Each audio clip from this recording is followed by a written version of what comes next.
कई कपल्स होते हैं जिनका जिनके बारे में कहते हैं कि इनका तो 7 जन्मों का संबंध है। राइट। और वो शादी में होते हैं और उनकी शादी काफ़ी लंबी चलती है। तो क्या कभी ऐसा हुआ है कि तंत्र के प्रभाव में आके शादी में अड़चन आई हो या शायद डिवोर्स हो गया हो? देखिएगा, मैं अक्सर आपको समझाती हूँ कि तंत्र आपकी नियति बदल देता है। तंत्र आपकी नियति में जो जो कुछ आपको प्राप्त होना है उसको रोक देता है, और जो जो आपको अप्राप्त है, नहीं मिलना चाहिए, वो गतिमान कर देता है। ये तंत्र है, और तंत्र ज्योतिष से ऊपर है।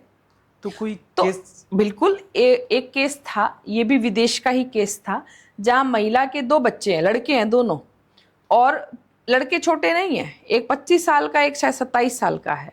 तो जो बड़ा लड़का है वो ड्रग्स वगैरह में फंस गया और उसको कोई मतलब नहीं है परिवार से। जो छोटा लड़का है, जो माँ को देखता है, उसकी जॉब छूट गई है, अब वो भी घर में बैठा है। महिला के जो पति हैं, अब देखिएगा, आप सुनिएगा, 27 साल का तो बेटा है, यानी 28-30 साल तो शादी को हो गए। बिल्कुल। महिला का पति वापस इंडिया आ गया है, जाने का वापस नाम नहीं ले रहा है। यहाँ की प्रॉपर्टी सेल आउट कर दी उसने, और अपनी पत्नी को ये कह के आया था कि मैं प्रॉपर्टी सेल आउट करके, अपना थोड़ा काम नहीं चल रहा है तो मैं पैसे तुम्हें भेजता हूँ। यहाँ आके प्रॉपर्टी सेल आउट कर ली, और जी नमस्कार है। काहे के पैसे भेज रहा है? कुछ नहीं। वो बार बार उसको फ़ोन करती है कि तुम आ तो जाओ, एटलीस्ट तुम्हारा काम भी हो गया, तुमने प्रॉपर्टी भी सेल आउट, तुमने पैसे भी नहीं डाले अकाउंट में, मैं कैसे करूँ अकेली यहाँ बच्चों का। हस्बैंड रोज़ उसको इग्नोर कर रहा है।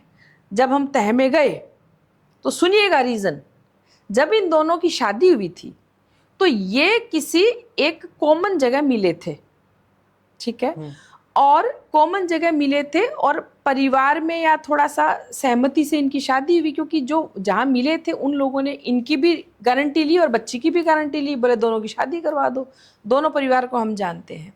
लेकिन किसी वजह से लड़के के परिवार में ये कीड़ा घुसा हुआ था दिमाग में कि इस लड़की ने हमारे बच्चे पे कोई प्रयोग करके इसको फंसाया है, और वो दिमाग का कीड़ा 30 वर्षों से नहीं निकला। परिवार लगा रहा 28 से 30 वर्ष तक तंत्र करवाने में, दोनों को अलग करवाने में, एंड फाइनली सक्सेसफुल हो गया। महिला के दोनों बच्चे बेचारे खराब हो गए, एक ड्रग्स में फंस गया, दूसरा घर बैठा है। महिला की भी काम नहीं चल रहा, और पति ये कह के गया था कि मैं आ रहा हूँ, कुछ पैसे भेजूंगा, प्रॉपर्टी सेल आउट कर देते हैं। पति यहाँ आने का ना तो उसका फ़ोन उठा रहा है, ना पैसे भेजे, ना वो जाने का नाम ले रहा, तो हो गया परिवार सफल। तो देखो,